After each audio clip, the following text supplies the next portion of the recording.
Eh bien, c'est maintenant le moment de la parole de Dieu, c'est-à-dire de la méditation de ce que Dieu nous enseigne, ce qu'il nous dit pour notre bien, pour notre salut, pour que nous vivions. Nous qui sommes dans la dispensation de la grâce, nous sommes déjà dans le ciel. Nous sommes assis avec le Seigneur Jésus dans les lieux célestes. Quand le Seigneur Jésus est monté au ciel, je ne veux pas dire virtuellement, je le dis tout de même, mais sans le dire. Virtuellement, si vous voulez, le mot n'est pas très exact. Nous montions avec lui, c'est ce que nous dit l'Épître aux Éphésiens. Nous avons été ressuscités déjà avec lui. Et ça, c'est une pensée qui est très forte dans l'enseignement de l'apôtre Paul, dans l'Épître aux Éphésiens, l'Épître aux Colossiens. C'est-à-dire que, véritablement, d'abord, nous étions dans le dessein de Dieu. Vous savez, l'Épître aux Éphésiens aime nous apprendre que le dessein de Dieu avait été pour nous formé avant la fondation de ce monde. Et quand le moment de l'accomplissement est arrivé, je veux dire accomplissement du sacrifice, de la rédemption, et ensuite de l'ascension, de la glorification, eh bien, dans le dessein de Dieu, nous étions emmenés. Nous étions emmenés. C'est ce que dit l'Épître aux Éphésiens, mais je ne veux pas m'arrêter sur ce texte, ce n'est pas mon sujet cet après-midi, simplement pour vous montrer cela. En somme, si nous ne sommes pas encore tout entiers dans le ciel, avec le Seigneur Jésus, maintenant, c'est parce que Dieu a jugé bon, et nous comprenons les hautes raisons qu'il avait, de nous maintenir un temps sur cette terre, pour notre bien, pour notre affermissement, pour que nous devenions inébranlables, avec évidemment la grâce de Dieu, et puis aussi pour que nous rendions témoignage et pour que nous amenions des âmes, nous enfantions des âmes au salut. Et lorsque la terre aura été secouée, terriblement secouée, par les jugements proprement dit, les fléaux dont parle l'Apocalypse, les 7 coupes, ces fléaux qui demanderont 42 mois, alors viendra la fin, véritablement la fin, et le Seigneur Jésus reviendra, descendra, et on peut dire que tous les éléments nécessaires à nous faire entendre que ce retour est un retour corporel sont présents dans la révélation de Dieu. Je n'ai pas besoin de vous les rappeler tellement. Le Seigneur Jésus descendra, disaient les anges aux apôtres, de la même manière que vous l'avez vu montant dans le ciel. Il redescendra. Et ce que je voudrais surtout maintenant, c'est appeler votre attention sur un sujet qui s'encadre dans ce grand programme du retour du Seigneur Jésus, de la fin du temps de la grâce et du règne du Seigneur sur cette terre. Nous allons lire dans Romains 8. Romains 8, un texte que vous avez certainement remarqué et au sujet duquel vous avez pu peut-être vous interroger. Romains 8, verset 18. J'estime que les souffrances du temps présent ne sauraient être comparées à la gloire à venir qui sera révélée pour nous. Aussi la création attend-elle avec un ardent désir la révélation des fils de Dieu. Car la création a été soumise à la vanité, non de son gré, mais à cause de celui qui l'y a soumise, avec l'espérance qu'elle aussi sera affranchie de la servitude de la corruption, pour avoir part à la liberté de la gloire des enfants de Dieu. Or, nous savons que, jusqu'à ce jour, la création tout entière soupire et souffre les douleurs de l'enfantement. Et ce n'est pas elle seulement, mais nous aussi qui avons les prémices de l'esprit, nous aussi nous soupirons en nous-mêmes, en attendant l'adoption, la rédemption de notre corps, car c'est en espérance que nous sommes sauvés. Or, l'espérance qu'on voit n'est plus l'espérance. Ce qu'on voit, peut-on l'espérer encore? Mais si nous espérons ce que nous ne voyons pas, nous l'attendons avec persévérance. Amen. Nous avons là un texte assez, disons, nous pourrons dire énigmatique, assez énigmatique, mais tout de même assez transparent. La création soupire. Et nous apprenons ici qu'il y aura pour les enfants de Dieu, qui sont appelés aussi les fils de Dieu, cela un peu avant aussi notre lecture, dans le chapitre 8 toujours, au verset 14, à la fin du verset 14, l'apôtre employait l'expression fils de Dieu, et au verset 16, il employait celle d'enfant de Dieu. Fils de Dieu, enfant de Dieu, cela désigne les élus, c'est-à-dire tous ceux qui, entrant dans le dessein de Dieu, ont été rachetés de la terre, rachetés sur la base du sacrifice du Seigneur Jésus. Et je pense que cela nous fait du bien d'apprendre que sur cette terre, tous les ravages du péché seront effacés et que sur cette terre, il faut que se montre un triomphe de Dieu. Si la terre devait être abandonnée, détruite aussitôt après cette économie, c'est-à-dire aussitôt après les jugements, et que l'éternité s'ouvre sur la nouvelle terre, annoncée aussi par le livre de l'Apocalypse, alors cette terre aurait été définitivement celle d'une défaite. Or, il faut qu'elle soit celle du triomphe de Dieu. Dieu ne peut jamais être placé dans une situation de défaite. Il faut que la victoire sur le péché, sur le mal, sur la destruction, se manifeste sur cette terre même. Et c'est pourquoi le Seigneur Jésus va y régner pendant 1000 ans. C'est un règne transitoire. Il est vrai, comme tout à l'heure notre frère y faisait allusion, que les gens de certaines sectes se sont saisis de ce règne annoncé sur la terre pour y voir une sorte de prolongation de la vie actuelle à travers certains amendements, certaines transformations, et tout cela est faux, bien entendu, mais il faut que nous considérions les choses telles que la révélation nous les annonce. Il y a par exemple une secte, disons, qui s'appelle le monde à venir sur les ondes et qui s'appelle en littérature la pure vérité, et ce que je reproche beaucoup à cette forme d'un christianisme qui n'est pas malheureusement bien établi sur ses bases, c'est que on fait en quelque sorte abstraction des jugements de la terre et que l'on présente le monde à venir, c'est-à-dire le règne du Seigneur Jésus, comme en quelque sorte une suite donnée à ce temps à travers certaines améliorations et surtout parce que le Seigneur Jésus viendra régner sur cette terre. Il viendra, mais après les jugements. Et lui-même, lorsqu'il s'assiera sur le trône de sa gloire, le trône de David, à Jérusalem, les nations comparaîtront devant lui, c'est-à-dire tous ceux qui resteront des nations comparaîtront devant lui.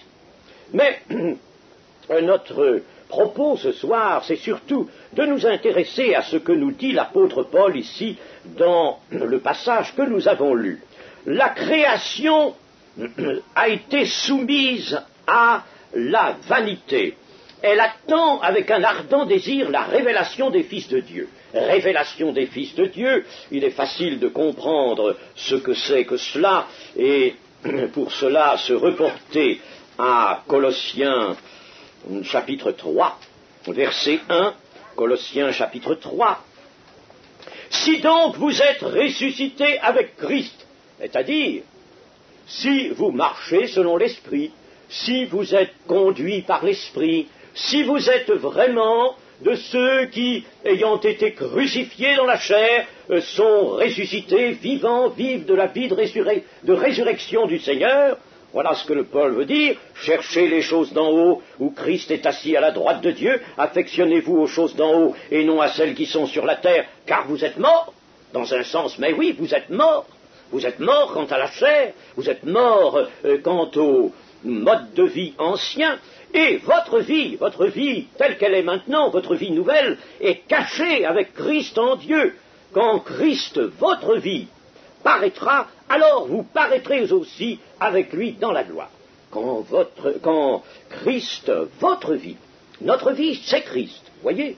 Et l'apôtre le dit dans les Philippiens, d'ailleurs, pour moi, la vie, c'est Christ. C'est Christ. Ce n'est plus moi qui vis, c'est Christ qui vit en moi. Quand Christ, votre vie, paraîtra, nous savons quand il paraîtra. Et c'est au moment où le Seigneur Jésus paraîtra, c'est-à-dire alors que cette guerre d'Armageddon, dont vous avez vu le lieu hier soir dans les projections, cette vallée de Jizréel, eh bien, lorsque, alors, le Seigneur, la guerre d'Armageddon sévira, là, dans ce lieu, une partie de cette guerre, d'ailleurs, aura gagné Jérusalem, les nations s'efforceront de prendre Jérusalem, la moitié de la ville sera prise, alors le Seigneur paraîtra. Il descendra sur le mont des Oliviers, et ses pieds se poseront en ce jour sur le mont des Oliviers. Ça c'est précis, c'est le prophète Zacharie qui nous l'annonce. Savez-vous d'ailleurs ce qui se produira à ce moment-là? Le Seigneur descendra dans sa gloire. L'apôtre Paul nous parle d'une flamme de feu.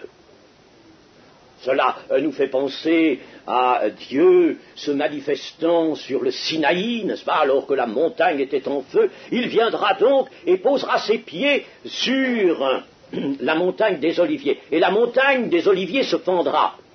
On a déjà dit qu'une certaine faille était amorcée là. Bon, peut-être bien, je veux bien, c'est surtout une personne qui était géologue et qui est allée là-bas et qui a fait cette révélation. Bon, c'est bien possible, mais en tout cas, je sais qu'elle se fendra, n'est-ce pas? Et elle se fendra en travers, une partie remontera vers le nord et une partie descendra vers le sud, et le Seigneur Jésus sera là. Une vallée s'ouvrira. À ce moment-là, la guerre est en pleine ardeur, là, à Jérusalem, la moitié de la ville est prise, il y a déjà des Juifs qui sont captifs, et voici qu'un chemin, donc, se fait et va jusqu'au centre de Jérusalem. Alors là, ceux qui sont encore libres d'Israël se précipitent dans cette vallée pour s'enfuir. Vous vous enfuirez, et ils passeront en somme aux pieds du Seigneur Jésus. Dans cette faille de la montagne. Ils passeront au pied du Seigneur Jésus. Et ce sera, voyez-vous là, une délivrance et une forme de délivrance que Dieu a prévue et qui est, si vous voulez, un peu analogue à celle que le peuple d'Israël avait connue en Égypte. À ce moment-là, en quittant l'Égypte, dans le Sinaï, le massif d'Horeb, là c'était la mer Rouge qui s'était fendue, n'est-ce pas? C'était la mer Rouge, et dans cette tranchée, opérée à travers la mer, par la puissance de Dieu, alors le peuple s'était engagé et avait été délivré. Eh bien là, à la fin des temps, ce sera une délivrance à travers la montagne, c'est la montagne qui s'ouvre, non plus la mer, mais la montagne. Alors, ce n'est plus Moïse qui conduit le peuple, qui vient prendre la direction du peuple, mais c'est le berger que Dieu a promis par Ézéchiel au peuple d'Israël, le berger, et le berger, c'est notre Seigneur à nous, chrétiens, à nous, notre Seigneur, c'est lui qui va faire ces choses. C'est étonnant, n'est-ce pas? C'est bouleversant, et il nous est difficile, je le comprends bien, et j'y ai moi-même consacré pas mal de réflexions, parce que c'est assez... Notre Seigneur, n'est-ce pas? Actuellement pour nous, le Seigneur, c'est l'Esprit. Alors, nous le connaissons comme le Seigneur l'Esprit, nous l'aimons. Et puis, nous sommes, nous, n'est-ce pas, évidemment, informés, instruits dans le cadre de cette nouvelle alliance. Ça nous fait un peu drôle de savoir que notre Maître va se trouver là, alors, physiquement présent, sur cette montagne des Oliviers, faisant passer, délivrant, comme Moïse autrefois, délivrant le peuple d'Israël. Eh bien, cette délivrance est nécessaire.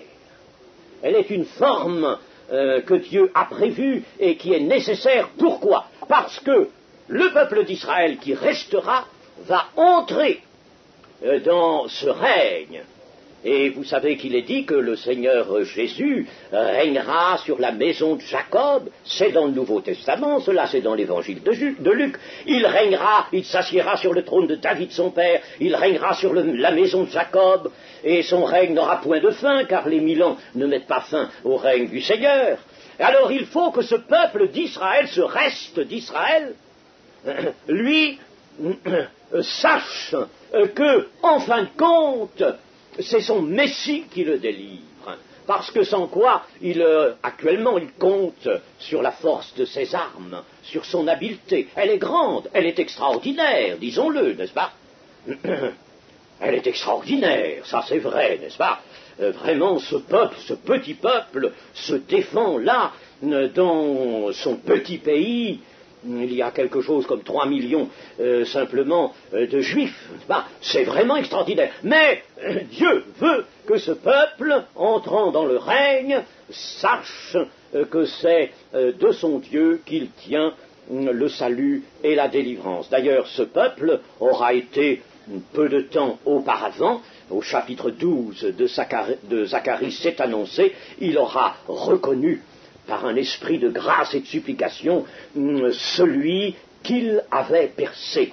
Celui qu'il avait percé autrefois, il le reconnaît, et alors il y aura un temps de deuil qui suivra cela, un grand deuil dans la maison de David, un grand deuil, celui qu'ils avaient percé, c'était vraiment leur Messie. Ah, chose extraordinaire, chose qui va les remuer, les faire pleurer, ils verseront des pleurs. Ils seront donc, à ce moment-là, déjà dans la reconnaissance au Seigneur Jésus, et ils verront que leur Messie est intervenu pour les délivrer, que ce n'était pas par leurs propres mains qu'ils le pouvaient, mais par l'intervention de Dieu. Et alors, que va-t-il se passer ensuite? Il va se passer ceci, c'est que le Seigneur Jésus, après avoir jugé, comme je vous l'ai rappelé, Matthieu 25, il s'assiera sur le trône de sa gloire, et là, les nations comparaîtront devant lui. On ne peut pas ouvrir le règne autrement que par un jugement. Il faut donc un jugement. Les hommes seront rares sur la terre, très rares, rares comme l'or d'Ophir, précise le prophète Ésaïe. Il se passera ceci, c'est qu'après avoir jugé, le Seigneur Jésus va opérer une grande œuvre. Une œuvre magnifique, extraordinaire. Il ne faut pas que nous l'ignorions, cette œuvre-là. Elle est dans l'Écriture. Là, nous l'avons lue, si vous voulez, en termes un peu couverts, je veux bien, dans le chapitre 8 des Romains. Mais si nous allions à l'Évangile de Matthieu, au chapitre 19, et au verset... chapitre 19 de Matthieu, versets 27 et 28. Pierre, prenant alors la parole, lui dit, « Voici, nous avons tout quitté, et nous t'avons suivi. Qu'en sera-t-il pour nous ?» Jésus leur répondit, « Je vous le dis en vérité, quand le Fils de l'homme, au renouvellement de toutes choses, sera assis sur le trône de sa gloire, et c'est le trône de David, à Jérusalem. Vous qui m'avez suivi, vous serez de même assis sur 12 trônes, et vous jugerez les 12 tribus d'Israël. Juger veut dire, comme dans le temps des juges, veut dire gouverner.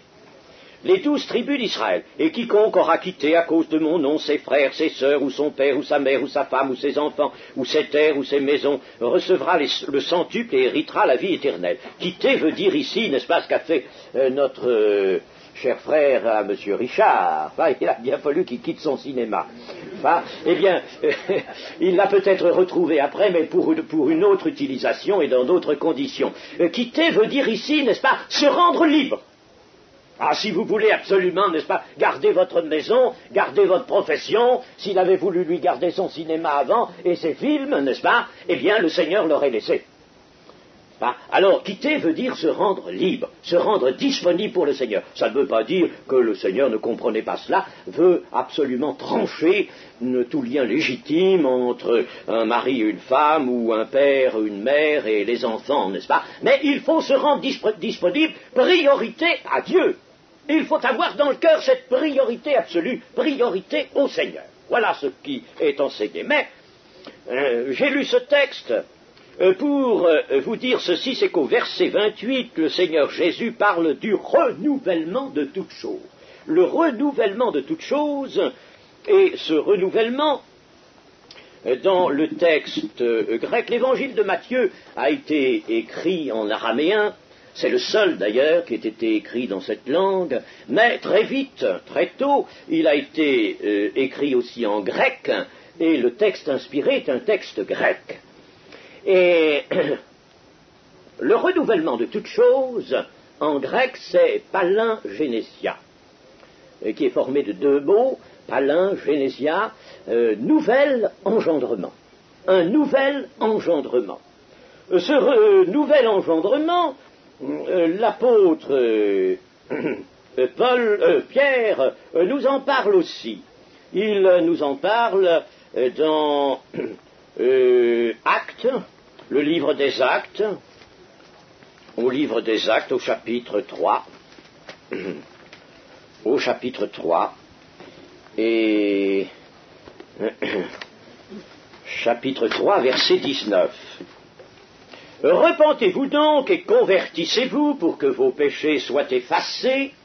C'était là la belle prédication de Pierre adressée au peuple. Repentez-vous donc et convertissez-vous pour que vos péchés soient effacés, afin que des temps de rafraîchissement viennent de la part du Seigneur et qu'il envoie sur cette terre celui qui vous a été destiné, Jésus-Christ, que le ciel doit recevoir jusqu'au temps du rétablissement de toutes choses dont Dieu a parlé anciennement par la bouche de ses saints prophètes. Le rétablissement de toutes choses. C'est encore là ce nouvel engendrement qui va être opéré par le Seigneur Jésus-Christ. Il y a donc un acte extraordinaire, un acte qui utilise la puissance créatrice. De cet acte, Ésaïe nous parle en plusieurs passages. Il nous dit « Je vais créer de nouveaux cieux et de nouvelles terres où la justice habitera ». Et il ne parle pas là de la terre de l'Apocalypse, il parle de cette terre par le pouvoir créateur, le Seigneur qui a cela dans sa mission. Ésaïe le précise aussi. Le Messie est chargé, en effet, de créer sur cette terre une nouvelle terre, c'est-à-dire de redonner à cette terre la beauté qu'elle avait lorsqu'elle a été créée, lorsqu'elle a été disposée, préparée pour le séjour de l'homme. La palingénésia, le nouvel engendrement. Et c'est cette terre qui était magnifique, elle était magnifique, nous n'avons pas idée de ce qu'elle pouvait être. C'est cette terre qui, comme nous le dit l'apôtre Paul, dans le texte que nous avons lu de Romains 8, c'est cette terre Cette création, il l'appelle la création parce qu'il envisage tout, non seulement le globe lui-même, la planète, mais tout ce qu'elle porte, la vie qu'elle porte. Tout ce que Dieu avait créé était bon, était très bon, dit la Genèse, cela est très bon. C'est-à-dire, c'était propre à répondre au dessein de Dieu, au bonheur de l'homme, qui était, en somme, le roi de cette création. Il n'y avait aucun élément de destruction, de souffrance, pas de gémissement, tout était parfait. Cela est très bon, c'était très bon.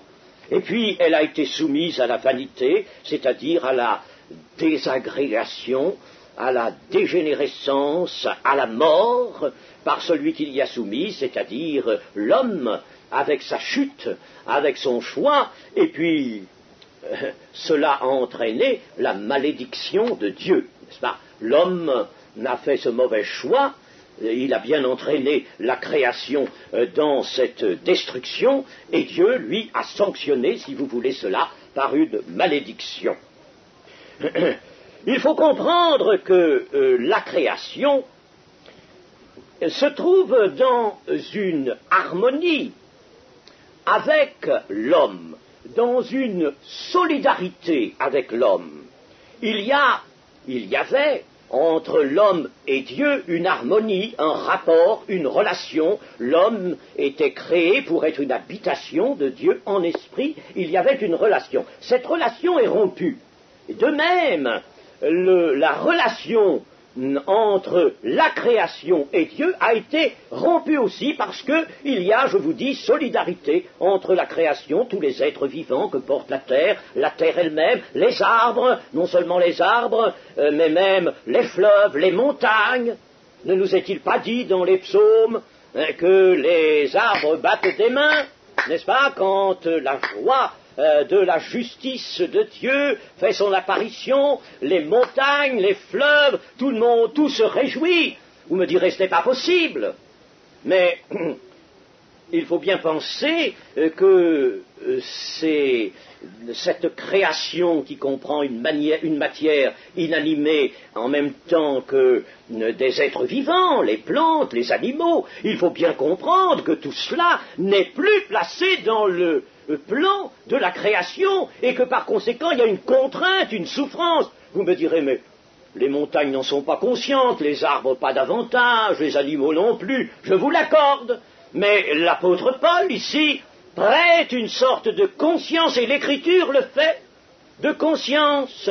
Il y a cependant, dans la création, surtout dans les êtres vivants, il y a une lutte, il y a une gêne, il y a quelque chose, n'est-ce pas, une entrave qui empêche cette création, et surtout les êtres vivants de cette création, d'arriver à la plénitude de leur existence, c'est-à-dire à la pleine réalisation du plan de Dieu. Ils sont en dessous, ils ne peuvent pas arriver, et il y a contrainte, il y a lutte, il y a gêne. C'est cela que l'apôtre Paul nous décrit ici.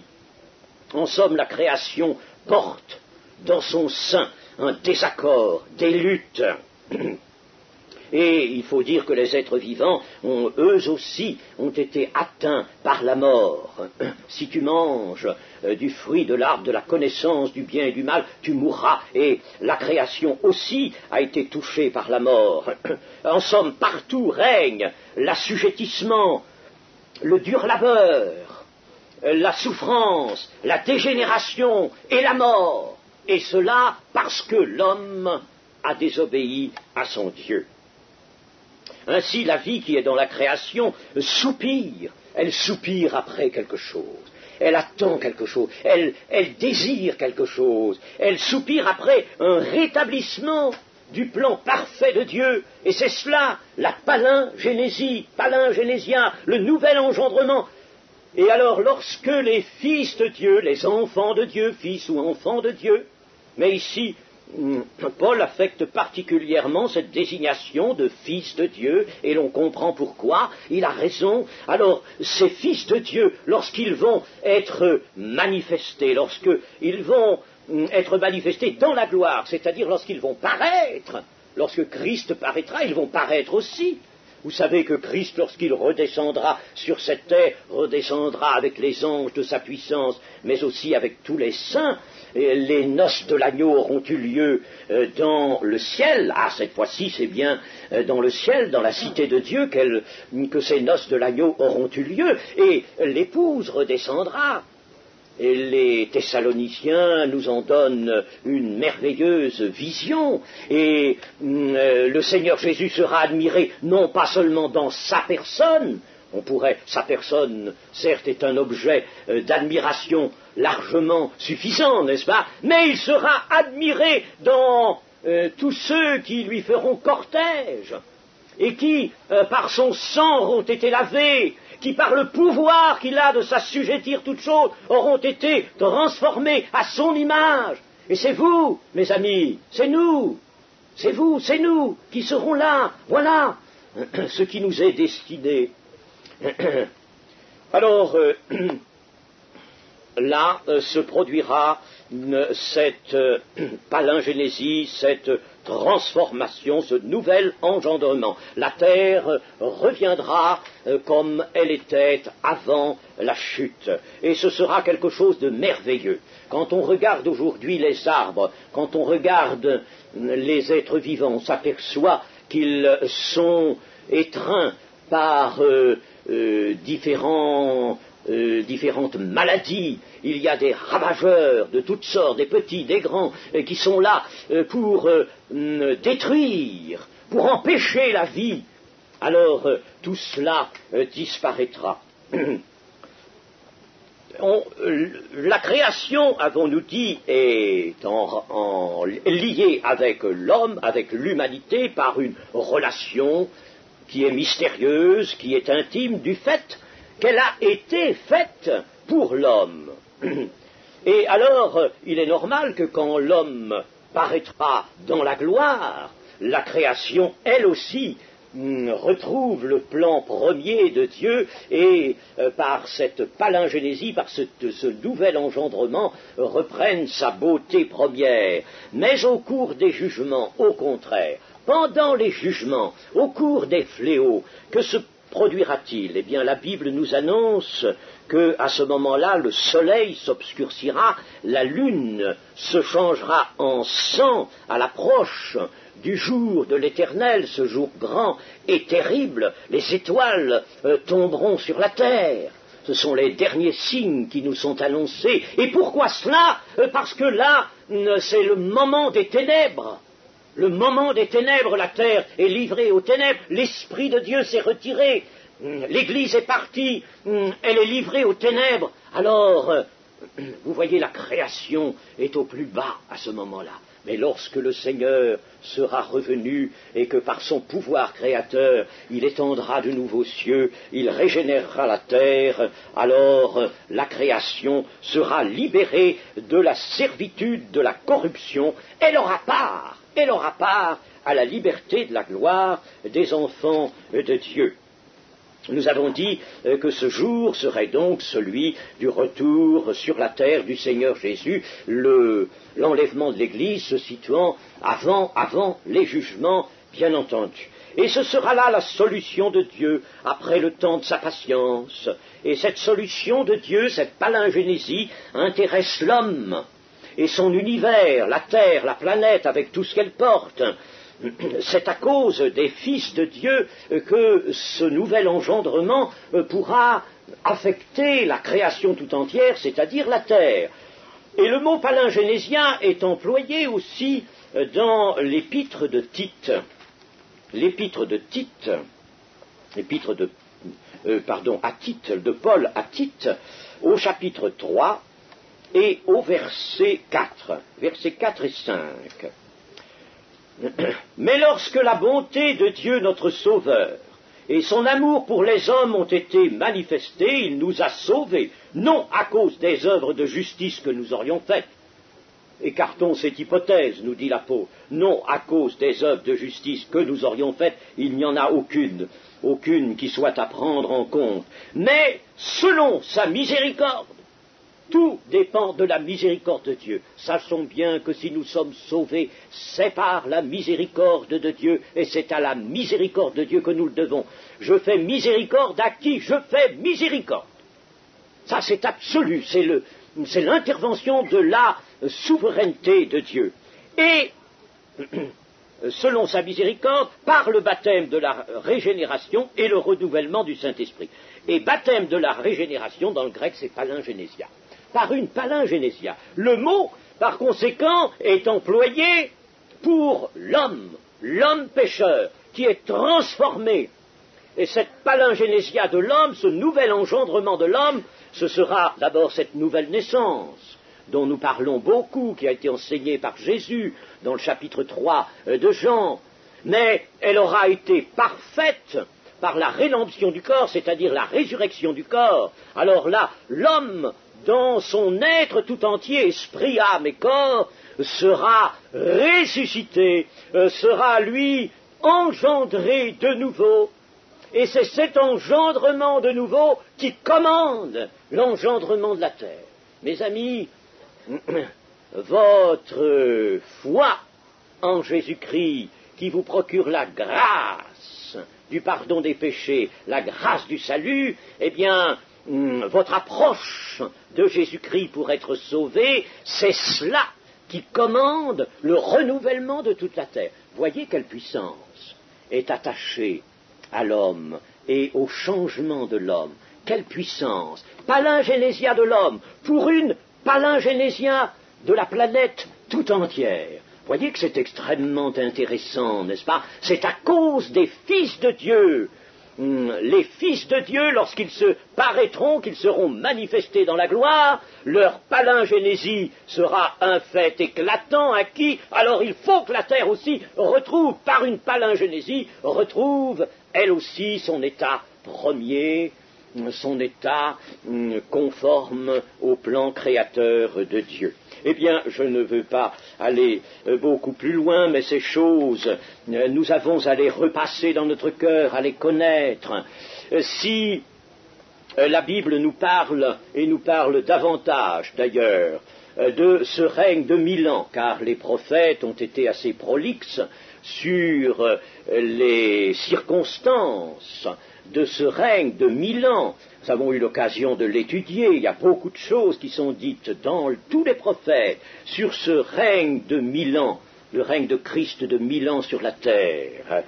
Eh bien, si elle nous parle abondamment de cela, c'est parce que c'est plus concret, c'est plus près de nous maintenant, et nous pouvons comprendre que la puissance de Dieu va d'abord faire cela.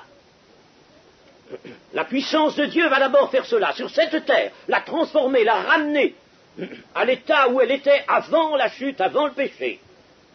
Et les hommes, eux, seront alors entrés, je veux parler de l'Église, dans leur état, disons, de fils de Dieu, c'est-à-dire dans l'état définitif.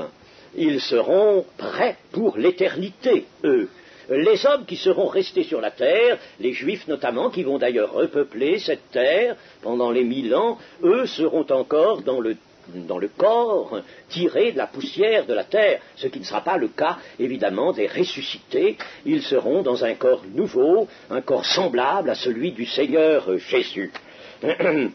Alors, pour terminer, je voudrais vous indiquer qu'il y aura sur cette terre, selon les prophéties de la Bible, un terrible ébranlement, un incendie immense, et puis alors paraîtra au milieu d'une guerre, en pleine guerre, sévissant là-bas, en Palestine, le Fils de l'homme paraîtra dans le ciel, descendant, comme nous l'avons noté, au mont des Oliviers. Il restaure la terre, il est roi de toute la terre, proclame Zacharie. Jérusalem est sa capitale, elle est rebâtie, et Jérémie, dans son chapitre 3, nous donne même le nouveau périmètre de cette Jérusalem de la terre, qu'il ne faut pas appeler la nouvelle Jérusalem, c'est pas elle. La Jérusalem de la terre. Le psaume 47 évoque aussi cela, le chapitre 52 d'Ésaïe, L'œuvre du roi, nous est-il dit, ne sera que magnificence. Il est parlé de la splendeur glorieuse du règne, de la puissance qui s'emploiera uniquement au bien. Fini la connaissance du bien et du mal. Nous revenons, n'est-ce pas, à ce qu'était la volonté de Dieu. Il n'y a que le bien, on n'aura que le sens du bien. Sur cette terre, la magnificence, la gloire de Dieu éclatera, la solitude s'égaiera et fleurira comme un narcisse, elle se couvrira de fleurs, tressaillira de joie avec chant d'allégresse et de triomphe. Les hommes chanteront la magnificence du Carmel et de Saron. Tout ça, ce sont des termes peut-être un peu évocateurs, bien sûr, du passé d'Israël, mais il n'empêche que tout cela nous montre que la terre sera magnificence. Et il est dit que la lumière du jour sera 7 fois plus grande que la lumière actuelle. La lumière du jour sera 7 fois plus grande et la terre sera donc baignée d'une lumière. Vous savez que d'ailleurs dans la gloire de Dieu, lorsqu'elle se manifeste entièrement, il y a une manifestation physique qui est une manifestation de lumière. Eh bien, que toutes ces choses nous fassent comprendre que nous avons, nous, une espérance. Nous avons l'espérance d'être bientôt enlevé de la terre par le Seigneur Jésus-Christ. Voilà, n'est-ce pas, ce que l'Écriture a tracé, la révélation de Dieu a tracé nous concernant. L'enlèvement de la terre. Il y a non seulement des affirmations, mais il y a aussi des signes. Enoch a été enlevé de la terre, Élie aussi a été enlevé de la terre, Moïse, lui, a été enterré par Dieu, puis il a été ressuscité, il était là, sur la montagne de la transfiguration, parlant avec le Seigneur Jésus, lui et Élie parlant avec Jésus. Tout cela nous montre que nous aussi, nous serons soit comme Élie, si nous ne sommes pas morts au moment où le Seigneur Jésus revient dans les airs pour prendre à lui ses élus, l'Église, soit comme Moïse, qui est passé par la mort du corps, mais qui a été ressuscité et qui lui aussi se trouvait aux côtés d'Élie, aux côtés de Jésus sur la montagne de la transfiguration. Nous avons une grande espérance. Cette espérance, sa réalisation s'approche très vite de nous. Mes amis, je crois que le temps est court maintenant. Eh bien, chers amis, pensons à ces choses, soyons heureux, restons dans notre bonheur, c'est le moyen de ne pas fléchir. Celui qui a cette espérance se purifie comme lui-même, le Seigneur, est pur. Celui qui a une espérance se purifie. Attachons-nous à notre espérance afin de nous purifier